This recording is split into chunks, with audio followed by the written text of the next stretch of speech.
Is it a freak show, or a PR campaign taking place in Kazan? And what are the dictators up to? And how will the civilized world react to this? We will talk about all this right now. We are with the guest with whom we have been talking for more than a week, not the first month and not the first year. Iryna Uzlova is my name. Zvi Zilber is with me, an Israeli journalist and editor-in-chief of the Best Radio. Zvi, hello. Glad to see you. Hello. Good evening. We continue to have holidays, so happy holiday to those who are in the topic of Hag Samia and glory to Ukraine. Happy holidays to you and those who are in the know. Glory to our heroes. Thank you for your position and support. The heads of the BRICS delegation attended a gala concert as part of the informal evening program at the summit in Kazan. The orchestra performed, among other things, Kalinka. Qatari's participation in the BRICS summit is important for the UN, as the BRICS countries represent half of the world's population. Message in the Office of the Secretary General. For the days of the summit in the center of Kazan, minibuses were cancelled, and schoolchildren were sent on vacation, and students were sent to distance learning. Until guests leave in hotels, inns and shopping centers of the city, the sale of alcohol was prohibited. However, as we can see, people like Putin counted, those who would show his geopolitical power. Xi Jinping, President of China, Narendra Modi, Prime Minister of India, did come. But why, it seems to me, Zvi, that the BRICS summit in Russia demonstrated the global south, the so-called, in general, is not a friend of Ukraine, but is not going to war with the West either. And in this circus, Russia will be left alone. We will not see either the BRICS currency, or the rejection of the dollar, or the replacement of SWIFT, or any anti-Western military political alliance. This will not happen? Or perhaps I am mistaken, and this is not a PR campaign named after Putin, but some kind of intensified congress of those who will oppose the enemy West? Well, you know, BRICS is in many ways a show-off. And then, yes, let's discuss not only who came there, but also who did not come there. For example, Brazilian President Lula da Silva, who, as I understand it, hit his head, did not come there. That is, at first they said that he had some kind of accident there, but then it turned out that he just slipped in the bathroom. So he didn't come. Comrade Castro did not come from Cuba, because they have a terrible case there. It turns out that their power plants are leaky, broken, and they have been without electricity for a week. How to fix this is unknown, and there are no funds for repairs. Therefore, he is not traveling there, and he, in general, is engaged in solving some crisis that would not occur in a normal country or would be resolved in the usual manner. Vujicic did not come, which is very strange, because he is also such a loyal ally of Putin, and as I understand it, the Kremlin was very surprised and offended that he did not come. But in any case, he also understands today that he cannot lose the European vector, because he cannot look to the north and south at the same time. His eyes do not just turn like that, and thus he did not go there.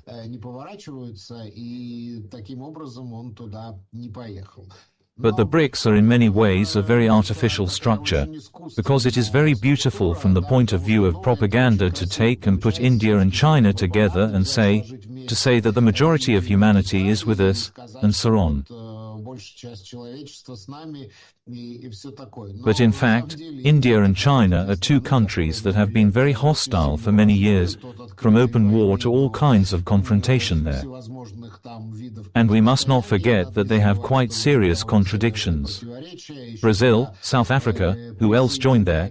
Iran, yes, Abu Mazen has also been invited there, the Palestinian Authority, yes.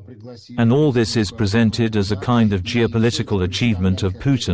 Well, this is probably good from the point of view of propaganda.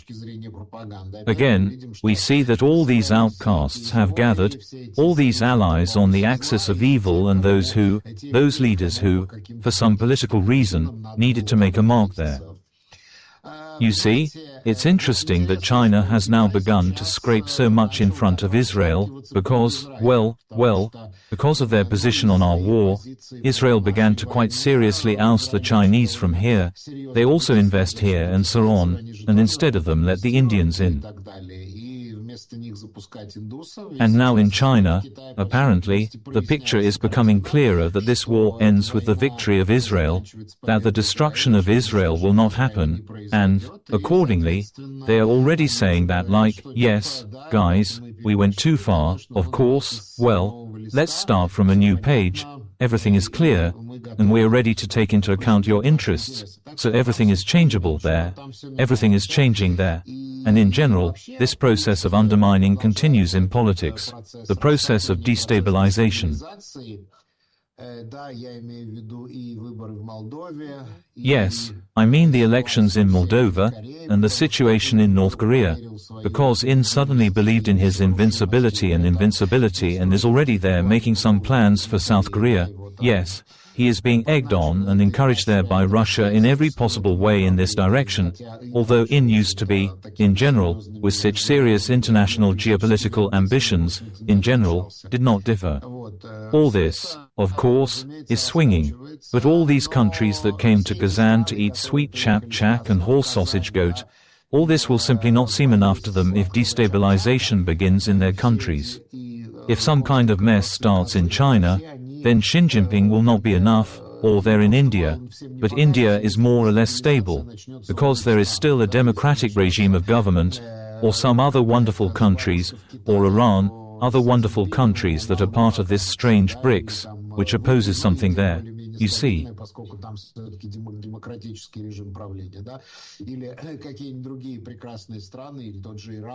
Другие прекрасные страны, которые входят в этот странный БРИКС, да, который что-то там противопоставляет. Понимаете? If we take any Western alliance, from the European Union to all sorts of unions, the G7, the G20 and so on, then this is primarily due to investment, financial flows, various projects, the allocation of subsidies for some important things that are happening in the world, and not necessarily by the countries that take part there.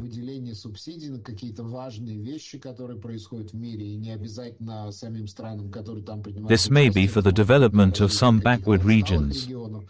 As for BRICS, listen, this is pure window dressing and propaganda, because the countries that are members of BRICS are not interested in any global problems or world things.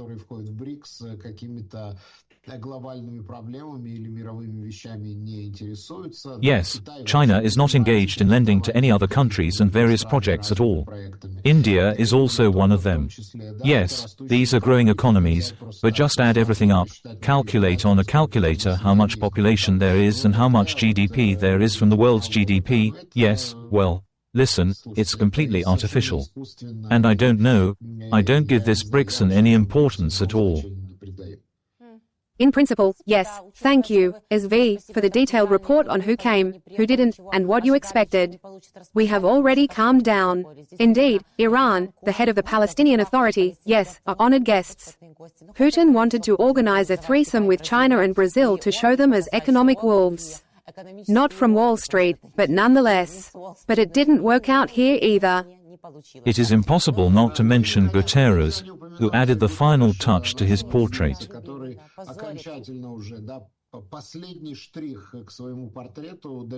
Well, in principle, we have no illusions about this person for a long time, but a man who refused to come to Kiev because it was too dangerous, yes, and at the same time went there to Kazan to meet with Putin.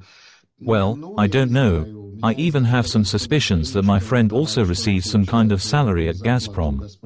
Yes, you know, we were not so fascinated by it, so we were not so disappointed. Our foreign ministry also made a statement to this effect, saying that it simply discredits the reputation of the United Nations. We talked a lot about Guterres' incapacity in the current mines. This certainly puts him to shame, even though he claims to represent half of the world's population.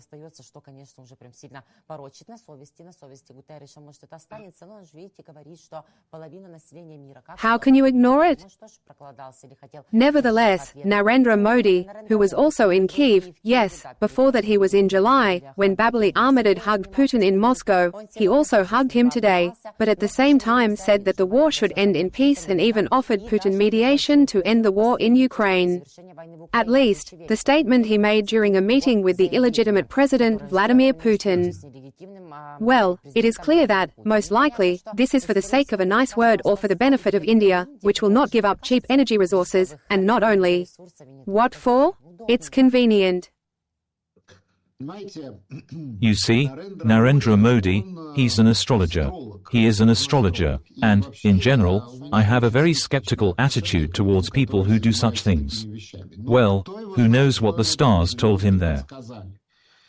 Who knows where Saturn is, and in which sector of the starry sky? In India, in general, the population is quite superstitious, and the Indian population respects astrologers very much, so they are developing in this direction. Interesting. But I don't know whether to explain the behavior on the render mode solely by economic interests. Well, yes, there are certainly economic interests there, and India is pumping cheap resources out of Russia and stocking up for future use. But I think that in order to understand the personality of this person, let's not forget that he is an astrologer. I don't think that an astrologer who has made such a career doesn't really believe in all this inside himself.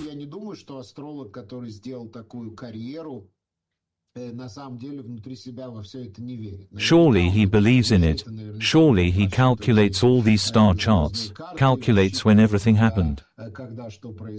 I don't know, I'm not very familiar with Indian astrology, but in any case, an esoteric president is, in my opinion, a rather risky bet, a rather risky thing, but on the other hand, he is, in general, yes, a right-wing person, a person who is in favor of a market economy. Answer, yes, and still India is a democratic country.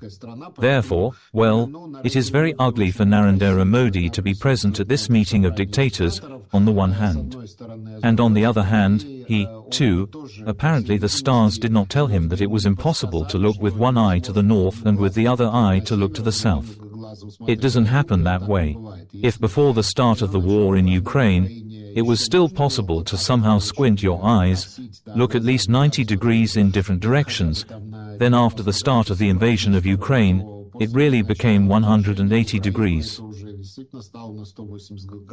These are two opposite vectors, and in this situation, everyone will have to choose their position. And those who are still trying to look at two sides at the same time, opposite sides, I think that they are simply in some kind of impasse today. And eventually, at some point, they will realize, by the way, Israel as well. I think that this realization is coming to Israel very quickly today. I think that this will come to India at some point, because, well, cheap raw materials are, of course, good, but you can lose other things from the other side, which will affect the economy more painfully than the prices of raw materials on the free market without sanctions.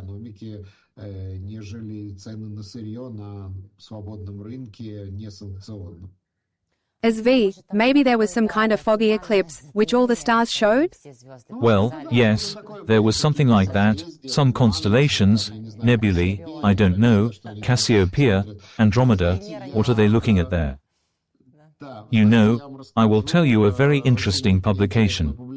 I think that it will be interesting for Ukrainians. It was one of the Israeli analysts who published one. Why, in fact, did Israel abandon the idea of bombing the Iranian oil industry and Iranian oil facilities? And it explains that today the Americans have shown Israel that they can break, in principle, the Iranian oil sale, mainly Iranian oil goes to China, break this oil sale by imposing very tough sanctions against shipping companies. And this is true. If you look at the statistics, since August, the sale of Iranian oil has fallen very sharply, yes, and there is only one reason for this. If the volume of oil sales gave Iran about $50 billion a year, on an annualized basis, that is, they sold somewhere about $4 billion every month, give or take, then according to the data for September, they sold only $1.5 billion, That is, not $4, but only $1.5 billion. And according to the data for October, it is predicted that it will be only $1 billion, maybe even less, because all these grey sea transportation, including Russian ones, by the way, they are also subject to US sanctions today, and these shipments are significantly reduced. Морские перевозки, в том числе и российские, кстати, они сегодня тоже попадают под американские санкции, и эти перевозки значительно сокращаются. Поэтому Израиль на данном этапе принял... American assurances that Iranian oil exports can be fought without striking at oil facilities, but in addition, the Saudis and other Sunni Arab countries that are not hostile to us are also asking not to touch the Iranian oil industry, because Iran may take some inadequate actions, for example, strike missiles at the Iranian oil industry. Therefore, Israel at this stage has accepted the assurances of the Americans that Iranian oil exports can be fought without striking at oil facilities. But, in addition, the Saudis and other Sunni Arab countries that are not hostile to us also ask not to touch the Iranian oil industry, because Iran can take some inadequate actions, for example, strike missiles at Saudi Arabian facilities or in the Persian Gulf somewhere, and some kind of crisis in the oil market will begin. Answer: in principle, the Americans are already achieving the desired effect with their sanctions. Well, let's believe them this time. Well, because the topic is very serious. They understand that if Iran continues to sell its oil unhindered in the same volumes, then Israel will hit the Iranian oil industry with missiles at no time. This could lead to a real oil crisis. But these sanctions that are being imposed against Iran, they, I think, will hit Russia too, because Russia is also circumventing the sanctions with its grey fleet, some old barges, these tankers, which, it is not clear, are sailing on some kind of illegal insurance.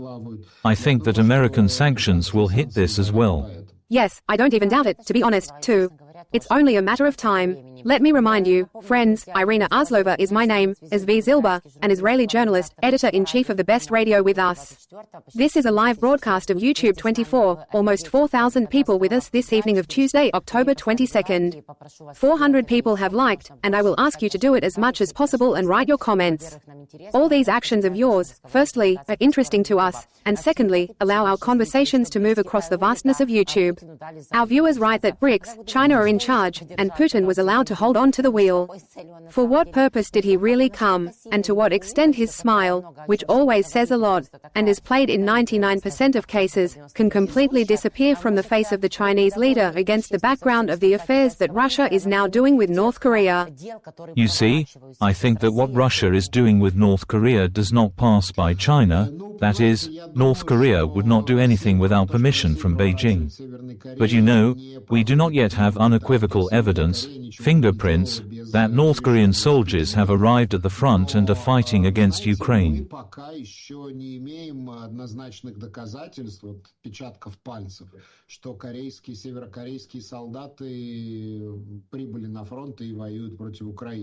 Moreover, the DPRK ambassador to the UN said that these are all insinuations, that this is all slander attempts to divide relations between Russia and the Russian Federation and the People's Democratic Republic.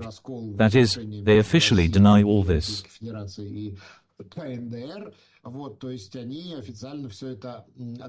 But you understand that it will not be possible to disguise the Koreans as Buryats, it is impossible.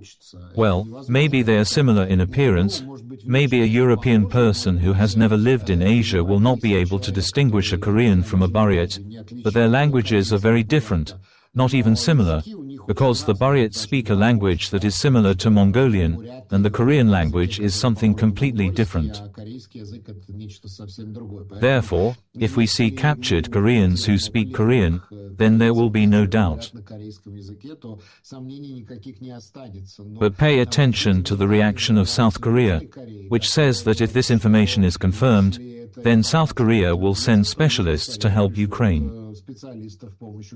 And South Korea is, by the way, a very serious manufacturer of weapons and all kinds of military technology in the world. And helping North Korea can be much more significant than participating in local assaults of several thousand, maybe even tens of thousands of North Korean soldiers. They say that there are more or less trained special forces there, but there are very few of them. South Korea, I think, is not only South Korea. I think this will be a signal for many of Ukraine's allies, who still will not demolish this hick, will not give birth in any way, will not squeeze out of themselves the permission of Ukraine to shoot where it needs to shoot. We are all waiting. Maybe the accession of North Korea will be such a trigger. But, again, let's wait, let's still see, well, because if these are meat assaults, there will be killed, there will be wounded, there will be prisoners. I think that it will be easy, well, absolutely impossible to hide it. And even North Korea understands this. Especially since, you know, tens of thousands of slaves who are driven to a war that is not at all theirs, well, I don't know how valiantly they will fight there. Zvi, how much has China's position on Israel's war in the Gaza Strip changed now?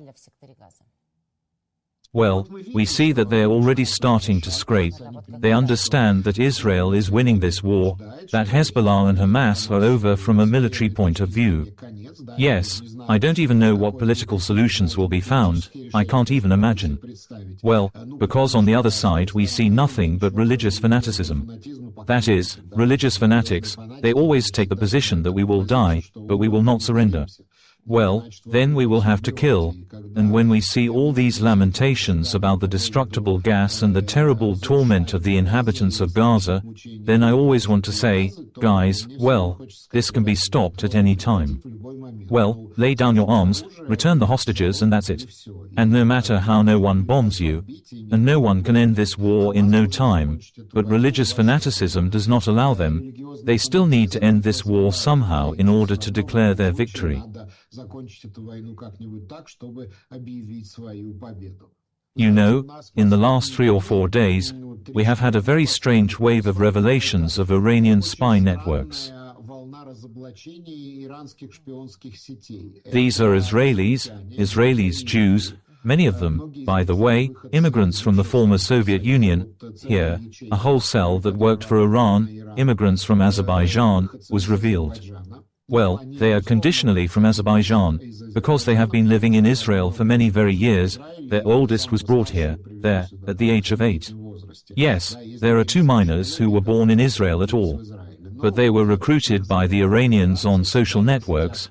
They paid them in cryptocurrency for various tasks, but they, fortunately, did not have time to kill anyone, although they were going to. But, for example, they were given the task of drawing graffiti on the walls, and what did they write there? Well, they wrote to release the hostages, but the Iranian intelligence, the Iranian special services instructed their agents to influence, to put pressure on Israeli public opinion that it was necessary to release the hostages. But, of course, they do not understand at all how Israel works. Israel is a democratic state where you can write anything on the wall. In the totalitarian regime, this caused them a monstrous attack of fear, when a girl in a store wrote "No War" on the price tags. Because such a totalitarian system has been built, this lies and propaganda, she is afraid of any word of truth, even written in small letters on the price tag in some small insignificant store.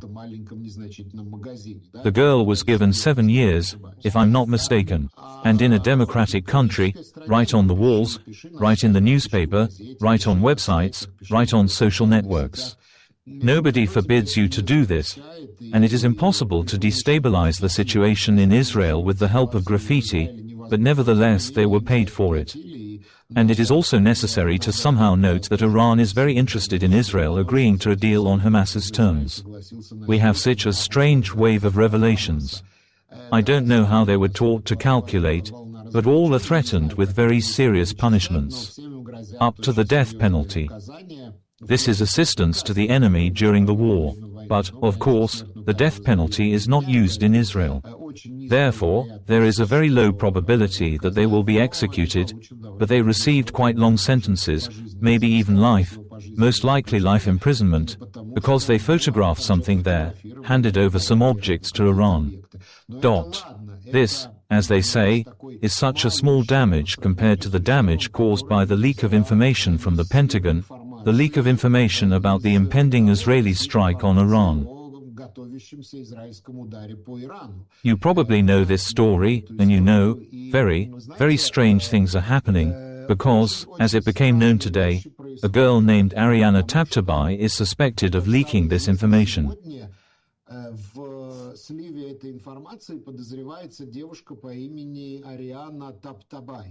Iryna Uzlova, she is an American citizen, she is of Iranian descent, and she works today for Austin. She is considered an expert on Iran, and apparently she was briefed and leaked. What surprises me in this situation, and I don't know, I can't understand what is happening. The fact is that 2 to 3 years ago, the Iranian opposition exposed this girl.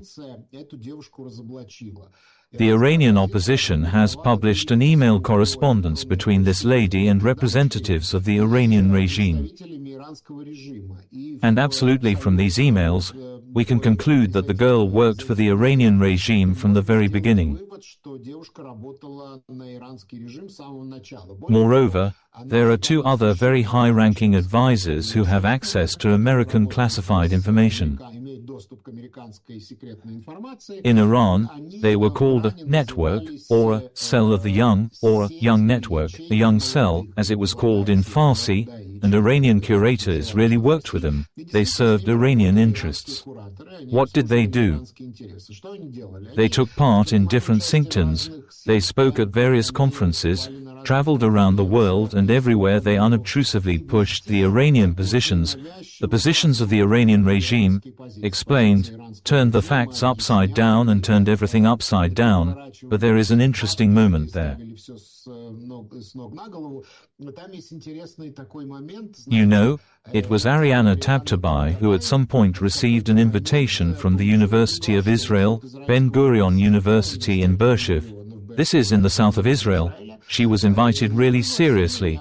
She was invited to some conference dedicated to Iran, the Iranian nuclear threat. How do we know this? She asks her Iranian handler. For example, I received an invitation from a university in the Zionist state.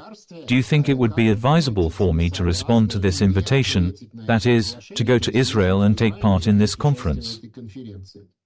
And at the same time, she asks that she communicated with some Saudi, that is, a representative of the royal house. I don't remember exactly what kind of relationship he has. His name is Turki Al-Faisal. And, therefore, he was also extremely fascinated by this lady and also invited her to Saudi Arabia for some kind of conference. And she, too, asks permission from her Iranian curator if she can go there. And he gives the answer that yes, this is an interesting project to Saudi Arabia, but you don't need to go to Israel. And she accordingly replies to him that well, then I will go to Saudi Arabia and then report the result to you. That is, it is absolutely clear from these emails, and this is her correspondence not only with one person, yes, there are a number of representatives of the Iranian regime. And there are 2 more experts in this correspondence. I don't remember their names, but these 3 people, very promising from the point of view of the Iranian regime, agents embedded in the West, who are really very close to classified information there. And in these 2 or 3 years, nothing has been done against these people, that is, they remain in their posts. Where is the FBI? Where is the CIA? Why they were not checked? Why these emails were not checked? And how did she stay in her place and have access to classified information? Now she is suspected of leaking to Iranian social networks. We do not know what documents she has been transferring to her Iranian curators all these years, but it was known, that is, I knew about this lady, that she works for the regime and has access to American secret information, and the FBI and CIA for some reason looked at this so condescendingly and did not take any action. I can't find an explanation for this. Well, either this is some kind of complete impotence, or this is some kind of passive playing into the hands of the Iranian regime, or something malicious, yes, among people who for some reason are offended by Israel. I don't know, I don't have an explanation for this. We are waiting for the results of the investigations, well, because the FBI is really very seriously investigating this leak of information.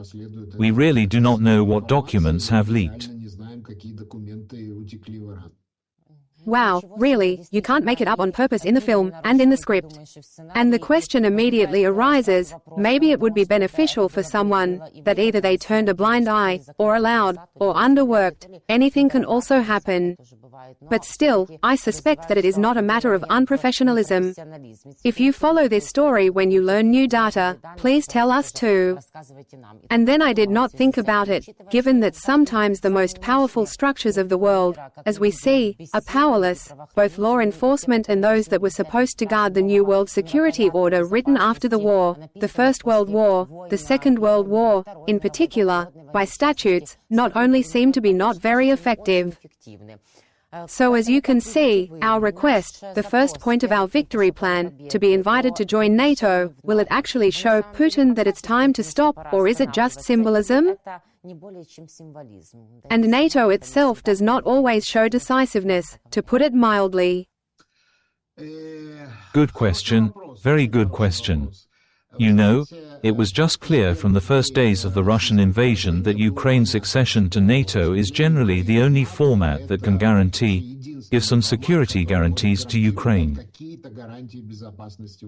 Well, let's say, they can offer some kind of scenario, you know, not NATO, but, by the way, in NATO, even if you join NATO, then the fifth paragraph is not automatically activated. There is no mechanism for automatic activation, yes, that is, they also have to get together and vote on everything, yes, and the same Orban or the same Erdogan can block this decision. That is, the fifth paragraph of NATO is also not some kind of automatic defense. Nevertheless, of course, NATO membership is such a deterrent. But I want to ask you a question. Let's assume that Ukraine was not taken into NATO. Let's assume that Putin achieves great success. Suppose, God forbid, Putin achieves great success in Ukraine. All this ends with a kind of decadent peace treaty, after which, accordingly, Putin inflates himself with the elfist to the whole world. Here is Putin's next step. They say he will go further. He will attack the Baltic countries and so on. Another scenario is proposed by Putin, after which he says to the United States, "Give me Alaska. If you don't give me Alaska, I will shoot you with nuclear missiles." And what will the alleged Kamala Harris do there in this situation? Think about it. What will he do in this situation? I try to simulate such a situation for myself. Here is Putin, here is his Nebenzia, his Lavrov. They begin to say that Alaska is a primordially Russian land. The Tsar sold it to America when he was drunk, and he had no right to make such gifts. So we demand that Alaska be returned to us. Take your American population from there, give us Alaska. And what will the United States of America do in this situation? Will they say, "Don't"? Well, I don't know. I just have very serious fears for the fate of the entire Western world, because Putin is not fighting for some territories, not for the restoration of the Soviet Union. Of course, he would have done it with great pleasure, but he declared war on the entire West, he also declared war on this, and so on and so forth. Therefore, logically, the West cannot allow Ukraine to lose this war. But, on the other hand, the West, as we can see, allows Ukraine to bleed, and this, in general, does not particularly encourage the West to speed up some of its bureaucratic procedures, which we can note with very, very great regret.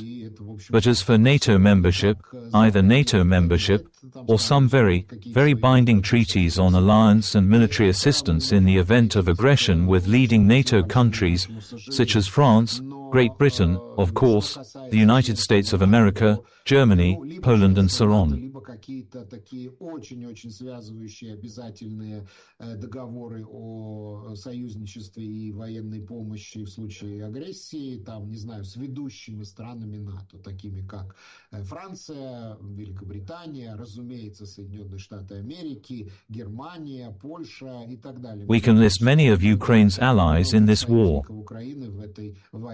And, of course, the United States plays a key role here. It is possible, yes, let's say, if Hungary, Slovakia and Turkey resist their horns and block Ukraine's accession to NATO in every possible way.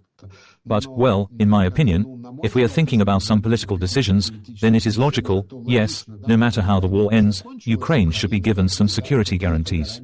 Some, at least some security guarantees. And, well, I simply do not see any other guarantees at the moment except for Ukraine's accession to NATO and the European Union. Well, or some kind of erasation, I say again. But do you understand what is interesting? What Volodymyr Zelenskyy said. Officially, no one has ever stuttered about any territorial concessions that Ukraine should make in exchange for peace. Yes, these very territories in exchange for peace. That is, it was thrown into the press, it is not clear from which side. This was whispered on the sidelines, some encoded messages in Morse code were transmitted there, I don't know. But in reality, none of the European Americans, none of the Western allies, none of the allies of Ukraine, none of the world's leading actors have stuttered about any territorial concessions.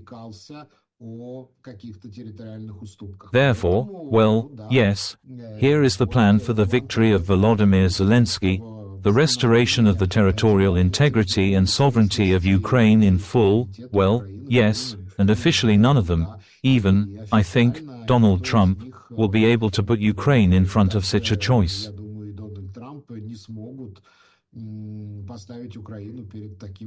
Therefore, I think that joining NATO will happen at a certain point. I think that it will happen, maybe partially, that is, let's say, the part of Ukraine that is under control today, and those territories that are captured by Russia will not be considered part of NATO. I don't know what the details are, but the whole logic is going to this. Literally 3 minutes, and we have almost 7,000 people with us on the air. Friends, thank you for your activity. Almost 1,000 people have liked. Please do it again. Because it is these actions and comments of yours that allow our conversation to move now and in the future through the vastness of YouTube. Our viewers write about Alaska that they will give away. A peacekeeper like Obama will come and surrender Alaska on the run. It seems to me that the Kamala Harris administration, if it wins, will be, well, perhaps the same as Biden, if not more prudent. At the same time, Trump says, I told Putin, I will bomb the Kremlin if you go to Ukraine, but, nevertheless, he went, yes. And this statement by Trump, as we understand, may not be at all against reality with his actions.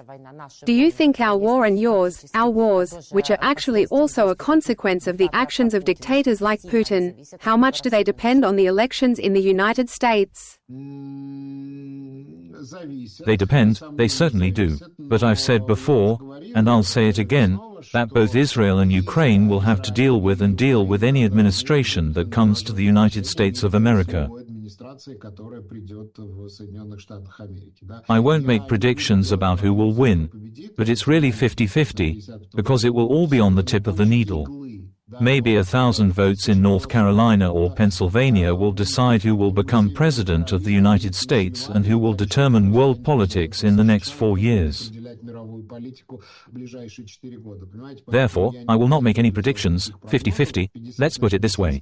Moreover, sociology also shows that they are just on a par, just 48%, yes, that is, they are just on a par, in the key states, on which everything depends. But we will have to work with them. You see, elections will pass, this election rhetoric, propaganda, hype, peddling various topics will subside, and whether it is Kamala Harris, whether it is Donald Trump, they will return to real politics. Yes, Donald Trump is an impulsive person, and the Kremlin knows this, but at the same time, he said absolutely monstrous things about Ukraine. At the same time, he unconditionally supports Israel and is preparing for very serious actions against Iran. But given that Iran has already organized an assassination attempt on him several times, and the Biden administration even officially announced this, that it will consider another attempt on Trump's life, will consider it just an act of war on the part of Iran. But we will have to do business, and I think that we will find some kind of golden mean in order to build relations.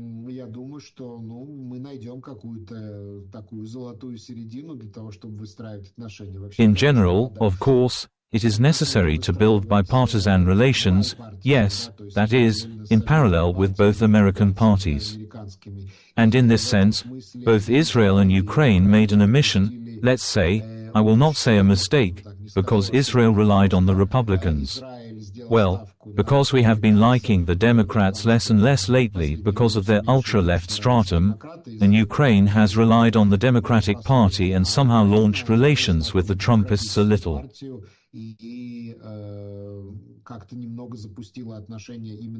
Yes, I won't say with the Republicans, because there are a lot of Republicans who support Ukraine.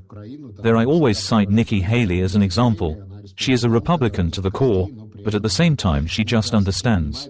She is for Israel, she is for Ukraine, she understands that, in general, these are different tentacles of the same octopus. This is the same war that manifests itself in different parts of the globe, and it is necessary to extinguish all at once, and not separately selectively. But it is with the Trumpists, apparently, that Ukraine has not developed relations, but it will have to somehow overcome these omissions and deal with any administration that comes to power there. Zvi, the last inch is left before the elections in the USA, and we will go through it together, given all the difficulties that may arise along the way. Thank you for your position, for this conversation, for coming. Iryna, you know, I'm just. Now you will ask to subscribe to your channel, to the channel of the best radio. You see, we have such a situation. The YouTube channel of the best radio has 99,900 subscribers. We are just literally 100 people short of the silver button. Guys, please come in, subscribe so that in the morning or tomorrow I will wake up and see the silver YouTube button. Please, I want to see it, and believe me, there are many interesting and useful interviews, and in Russian in particular. Zvi never asks you to do this, I rather always ask you, so please, friends, the best radio, just type, find the first active link, you won't be mistaken. And there Zvi can listen to even more of his interviews, where he not only answers, but also asks, as well as all his activities and his entire team. Zvi, thank you, take care of yourself, I wish you to move to 1 million, and to millions of your YouTube and radio. Thank you, see you next time. Thank you, all the best. Take care. Zvi Zilber, Israeli journalist, editor-in-chief of the best radio on YouTube. I ask you to subscribe. Friends, be with me, Iryna Uzlova, on YouTube 24. These actions of yours help us promote the vastness of YouTube. Take care of yourself, believe in the armed forces of Ukraine, see you and win.